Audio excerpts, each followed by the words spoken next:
So my mom, during the whole entire time the abuse is happening, they're dating. She marries him after all the abuse comes out. So here's your mother that's dating this man that's abusing you. That should be a reason to not marry him. Yeah, she marries him. And she marries him. Yeah. The impact of that forgiveness, Right. how it shaped really who I am today. Yeah. I get an opportunity to go work for somebody and, start a business when I was in my early 20s. Right. And that guy was really my mentor, which led me to kind of really getting help, in the process of forgiving my mom. So, I go start this company, pretty successful at a young age. Yeah. 22. Yeah, 22. I get out, no college education, get an opportunity, hacking, and then this. This guy really became a mentor. He knew briefly what had happened with my abuse. Again, surface level. Yeah.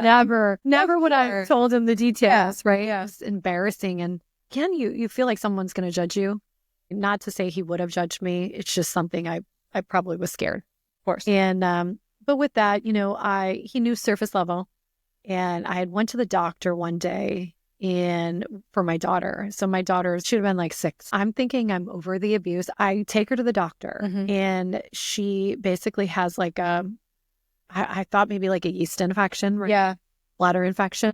When the doctor comes in, he's like, what's the issue? And I explain, I think she has a bladder infection. So he looks at her in that area. Right. So I'm standing there next to the treatment bed. And I could feel as he's like looking at her in that area, I'm going to faint. So I leave her there and I go to walk out of the room, like where the counter is, and I black out. Like I faint. And next thing you know, I'm in the chair in the room with my daughter who's, in for her bladder infection.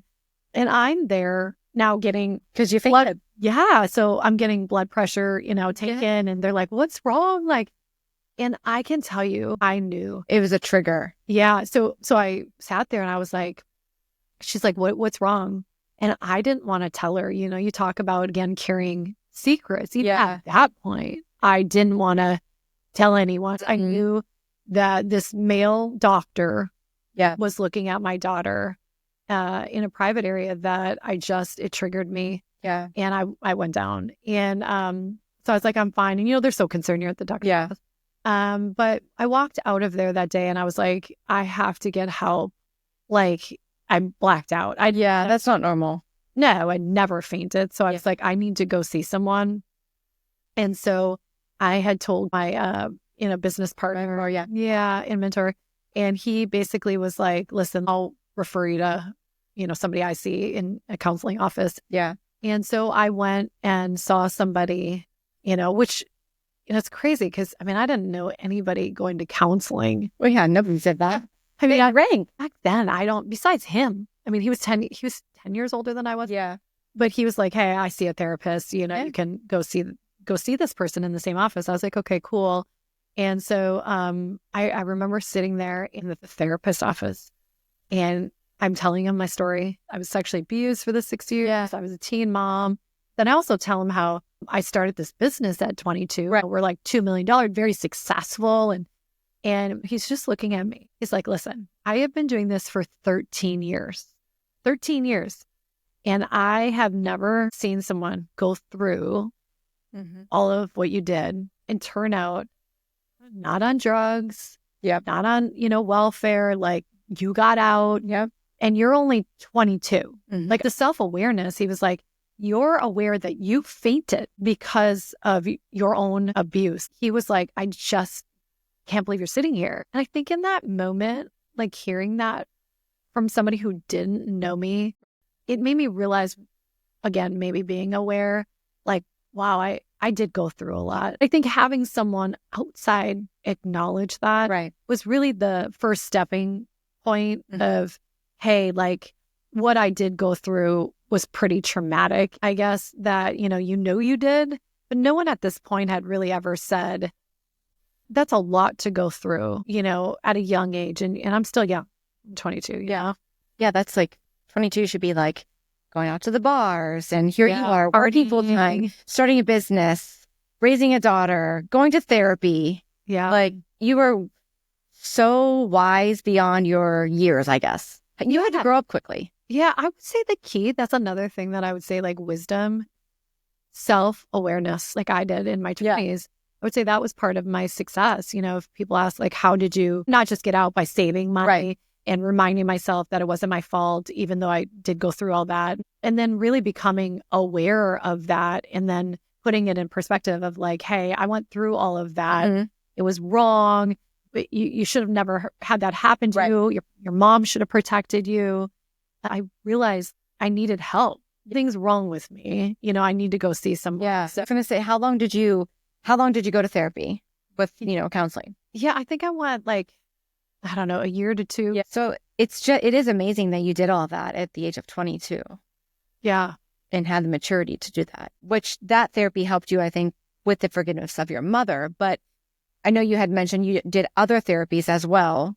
Yeah. With other people in your life. So you had really good mentors that guided you. And I think you had mentioned somebody else that you, along the way, that was a mentor, recommended some sort of was it a weekend retreat or a weekend therapy session that really helped you get to that point of forgiveness? Yes. The initial, hey, you fainted, something's wrong with you. You should go see someone, you know? And I think when that guy was like, yes, you went through something traumatic. But again, I focused on the career for 20 to 25, the business side of it, just kind of buried myself into that. Right. And then I still felt like, I didn't really think about the abuse a lot, but I also felt like I knew something was still off with who I was. Again, that goes back to the self-awareness, like the feeling you had. Yeah. I had a relationship during that time that I felt like, I loved really hard, but I didn't let someone love me. I really could love, but I wouldn't let people, love me. I didn't feel lovable. I mean, I come from a very unloving environment, right?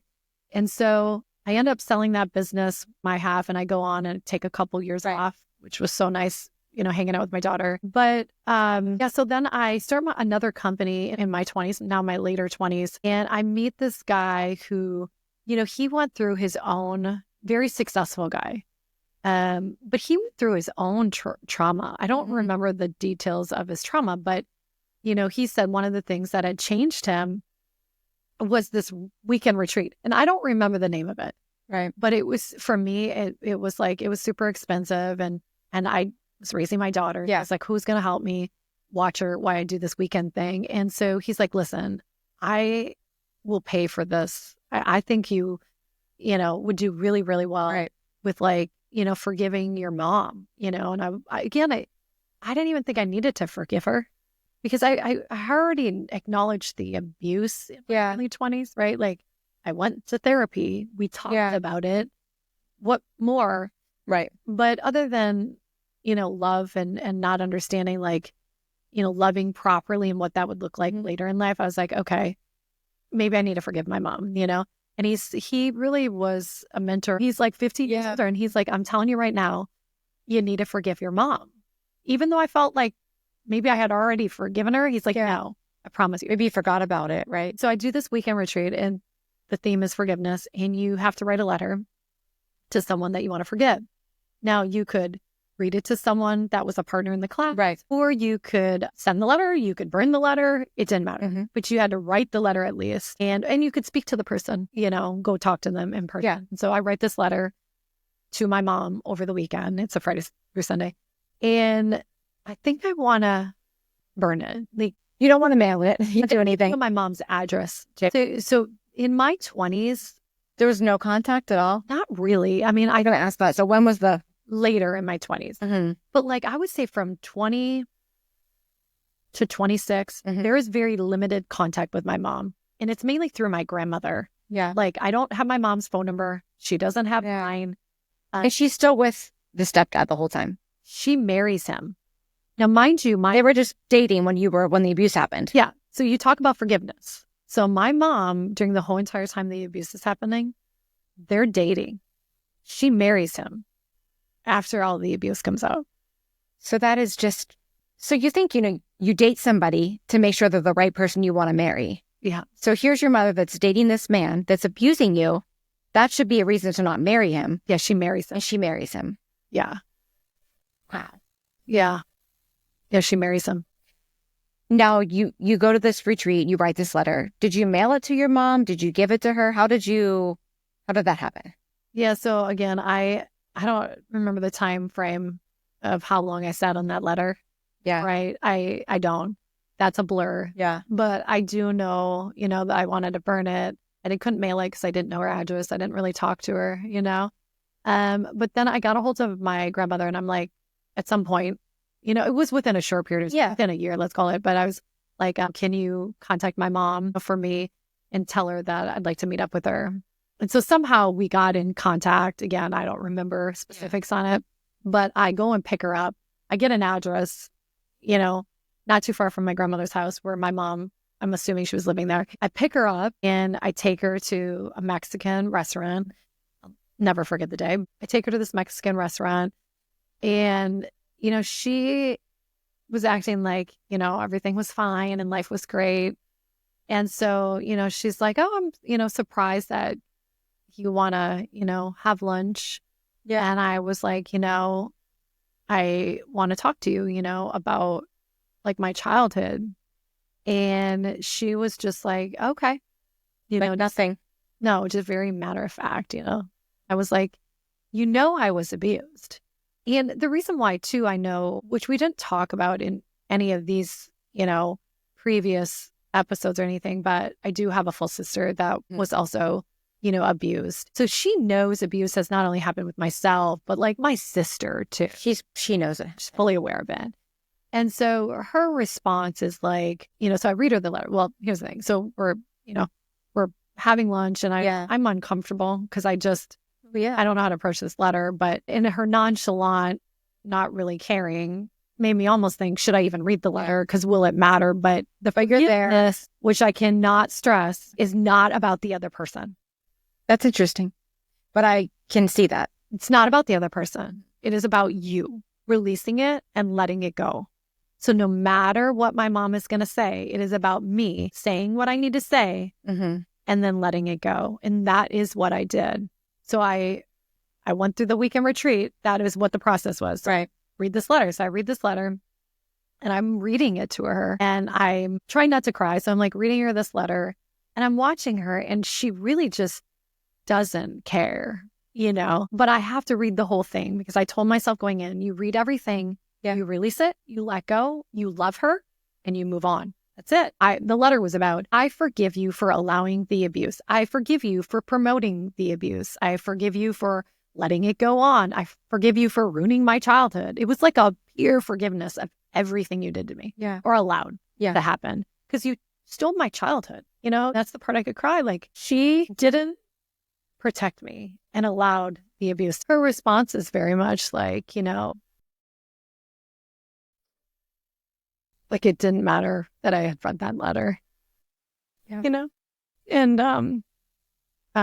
she just went on to say like that, her now husband and her had a better relationship now that I was out of the picture, which is heart-wrenching, right? So it's not what I wanted to hear. And, but at that point, honestly, I told myself, like, you'll read the letter, release it. And it's not about, for you. Yeah, it really isn't about her. And I didn't go in there trying to I would have loved the outcome of my mom to have said, wow, that was happening. I knew it. I'm so sorry. I betrayed you as your mom. I'm sorry I didn't protect you. And instead it was, again, my relationship with him, now husband, is like better that you're gone, which is heart-wrenching. Yeah. But forgiveness, I would say to you, this is a big topic. Like, oh yeah, I would say to you that the forgiveness was the key to my happiness. Yeah. The forgiveness was a journey. And if I hadn't forgiven her, then all the things afterwards that, I wouldn't have had all of the other amazing things happen if I if I had hung on to it. Yeah. Forgiveness was the key to that. It really was to my happiness. So after you meet your mother at the restaurant with a letter and read it to her, you didn't obviously get the reaction you were hoping for. But did you have a relationship with her after that point?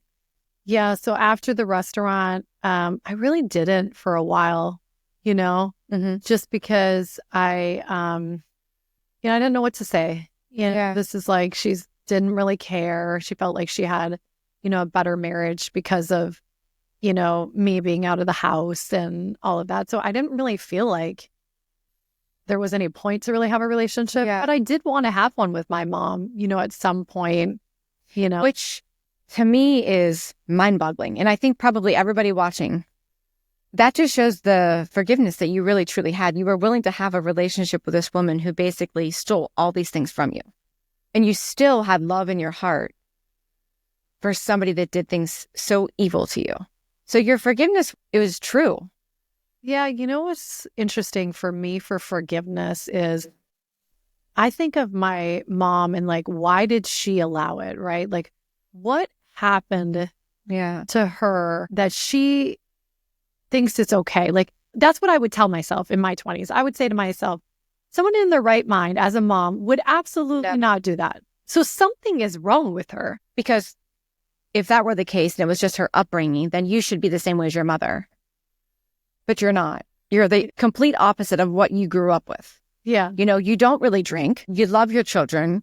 You're caring. You're kind. You forgive. So you are everything that you didn't grow up in. So you broke the cycle. So as much as you say, what did your mom go through? You went through a hell of a lot. And look at you. I think it just shows a different path. Yeah. You're stronger. Yeah. I mean, whatever that is, I don't know. I don't really have a relationship with her for very long. There's a gap where there's a time where I don't really have one because I don't even know what to do really. And then there is moments though where I would reach out to my mom because I had a full sister and then my mom and stepdad, they did have a child. So I did have connections with her, a little bit of a relationship with her. But I do reach out to my mom a couple times where there's like significant moments. Like I ended up getting married. This is my first marriage. So I've been married twice, but my first marriage, married an amazing man, super nice, represented everything I didn't grow up with, the Christian family, much love and affection. But I married a friend, another episode in itself, but a divorce had happened. But when we got married, he had asked me, do you want to invite your mom? He had known I had forgiven my mom and he was like, people can change. So I was like, okay, maybe I'll invite her. I'm not going to invite him, but I'll invite her and my half sister. So I reached out to my mom. I didn't have her address again. Same thing. Couldn't send her an invitation. So I get a hold of my grandmother to get a hold of my mom. So I talked to her on the phone and I was like, hey, like I'm getting married and, John and I would love to invite you, to our wedding. And her response is basically, I don't really know you. I don't think it makes sense. Wow. To attend your wedding. So you show her love, compassion. And again, she said she doesn't know you and doesn't want to come. Yeah. She lived in her own world. But my forgiveness, went on, even after that, John and I had invited her to Christmas. Did she show to Christmas? She did. I wanted her to feel like so loved. And I thought maybe by showing her what love should feel like, look like, that it would wake her up that what she was in wasn't love. Like you wanted to shake her. Yeah. But unfortunately, she just didn't have any sense of appreciation for it. I think it was just, she was so caught up in her own world. And, it's unfortunate, and again, I'm going back to forgiveness. I cannot stress how, I look at my mom, I'm very detached from my mom. Like I love my mom. She's my mom. I'm here because of my mom and my dad. But, I don't really have a relationship with her. I can't even tell you where she lives right now. And, but I forgive her. She called me to this day. I don't know that I could do that. Yeah, I get it. I don't hang on to people's bad choices that affected me. I think that's on them. Yeah. Like, my whole life and the success of my life and moving through it, and kept very optimistic and compassionate and loving and kind was self-awareness at a very young age. Yeah. Forgiveness at a very young age. And detaching from things, like not getting attached to like people's bad choices. Like that is not, I'm not going to put myself in the environment. Like I'm not going to seek to create this relationship with her knowing she's in a situation that I don't agree with. And when is the last time you saw her? I'd say the last time I saw my mom, my kids probably were 3 and 6. They're 9 and 12. Have you seen your stepdad since the abuse? No. The last time I would have saw him would have been in my late 20s. Oh, wow. Okay. Yeah. It's pretty remarkable that you can forgive like that. And you would still be willing to bring your mom into your life if she basically opened her arms up to it. Yeah. I think forgiveness is key. Again, fast forwarding, people who want to know how to really create the life of like not hanging on to like resentment. I'm guilty of it. I am, that. I mean, Yeah. I have a hard time with it. I think a lot of people do. That forgiving people it's really not easy.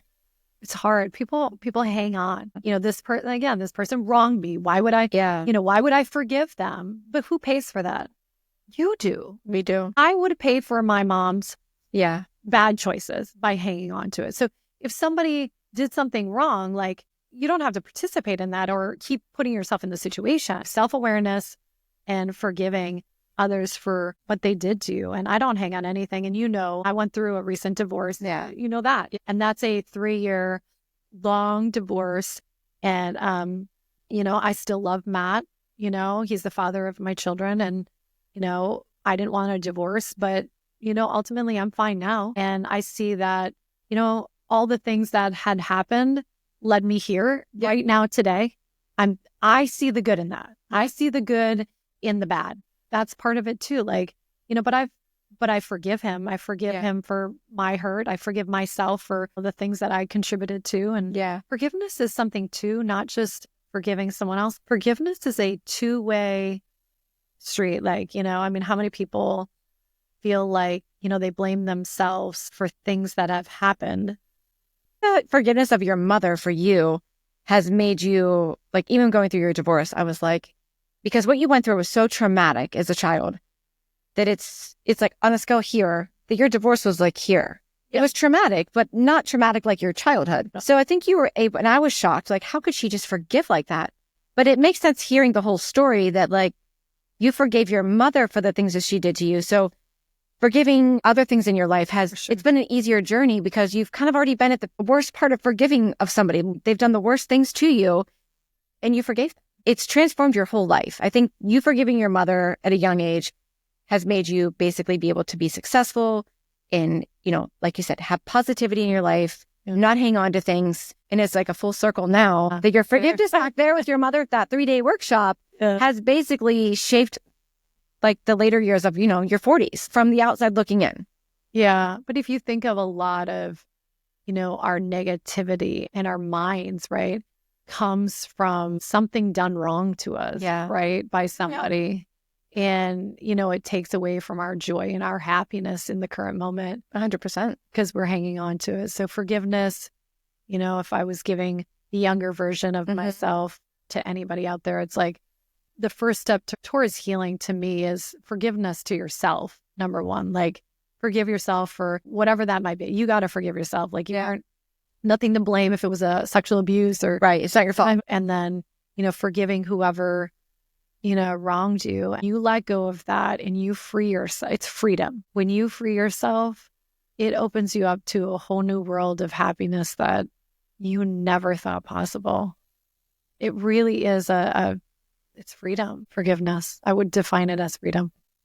I think I need to do that. I wanted to do a whole episode, Jamie, really to share with everyone just a moment of just sitting there and thinking about like, who do I need to forgive and, how would that impact your life? And it is hard when somebody has wronged you, but at the end of the day, you're the one paying for it. Don't take anything personally, nothing.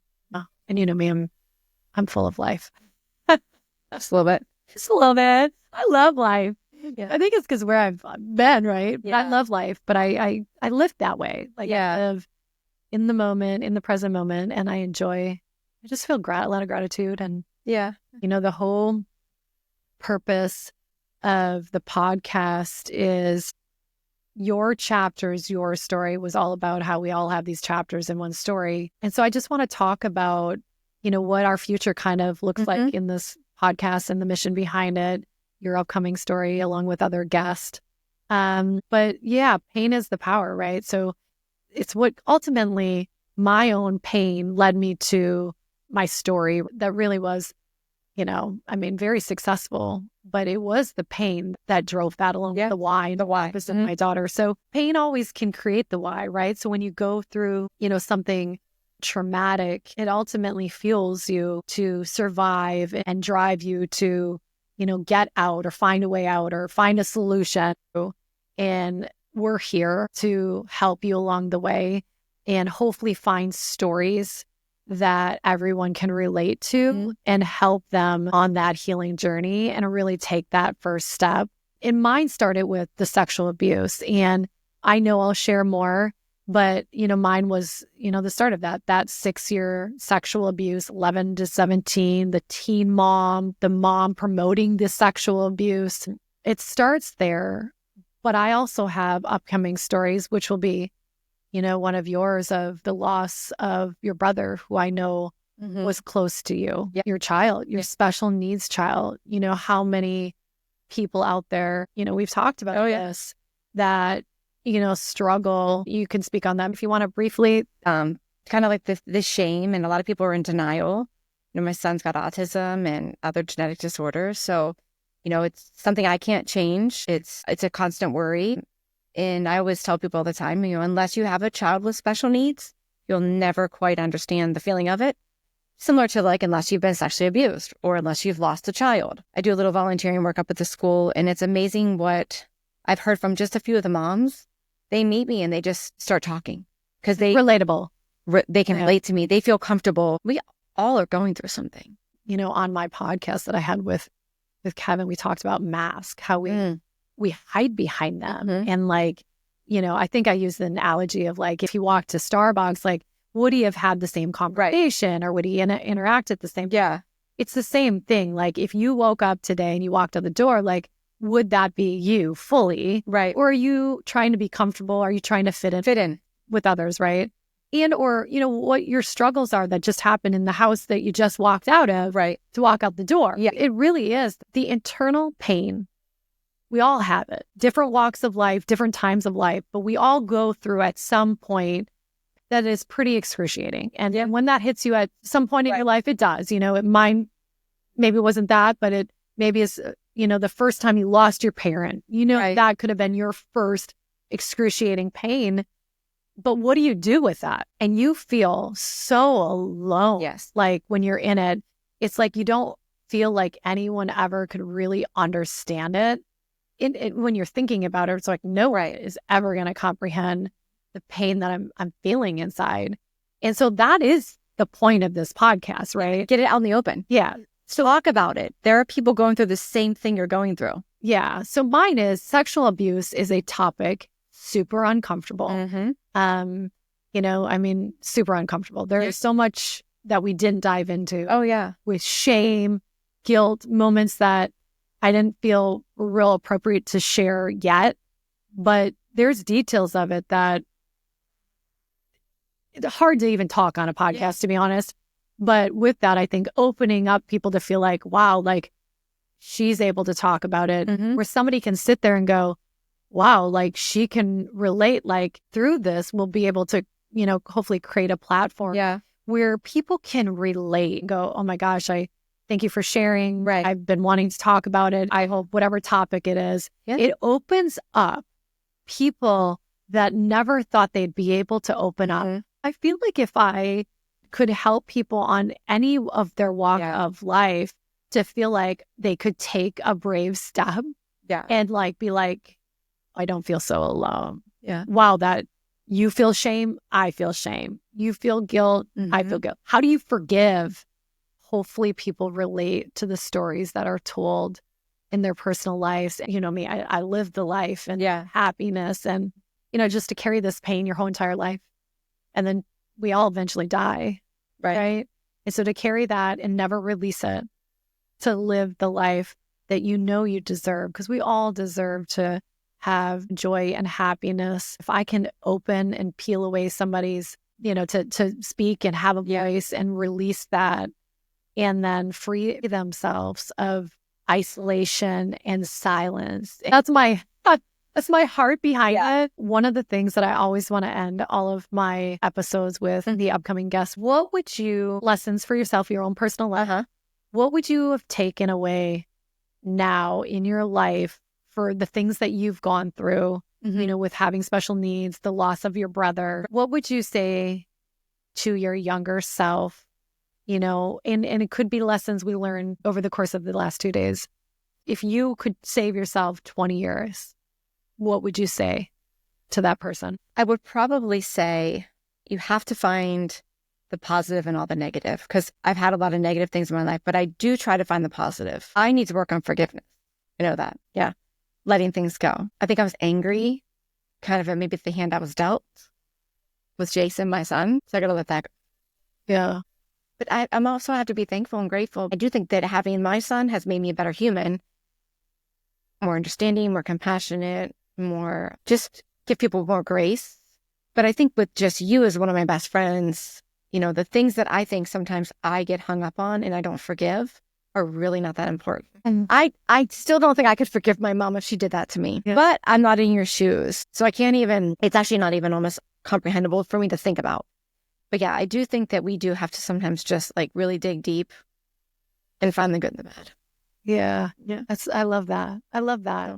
You can forgive, putting things in perspective, and then having the self-awareness to say, maybe you'll never have the answers to some of the things I think that's why. It's like, why? Yeah. Not really me, but why my son? Or like, I'm sure you've asked yourself, like, why did this happen to me? Yeah. The challenge with the why questions is we may never have that answer. And so you have to let go. Yeah. Working on it. Thanks for listening to the details of my sexual abuse. And it is not a fun topic. It's not, but I think it's something that needs to be talked about. It's something that, a lot of us live in silence. And, it wrecks, I can tell you, it personally wrecks a lot of marriages, relationships. Oh, sure. I'm going to end with one of the biggest lessons I learned in my 40s through I'm going to cry, through all the pain that I went. I can say this, I have loved so hard my entire life, you, my friends, my family. And I've never shied away from love ever. Coming from absolutely no love, the one thing that I went to the extreme is I love hard and I do not fear love. Like I put heart and soul, I risk it all. And I live like I have abundance of it, right? And I have, in my later years, now in my 40s, I took the loving super hard. Those are my lessons to my 20 years. So I've taken all of the pain, loved super hard, never hung on to resentment, anger, used forgiveness, and loved everybody that came around me. And I let them come into my world, right? And then I realized a thing called self-love, which included loving me and realizing I'm worth that too. And I would say the further lesson is I got to be with someone who, I can love hard, I got to love myself. And the key to kind of putting that all together full circle is letting someone love you.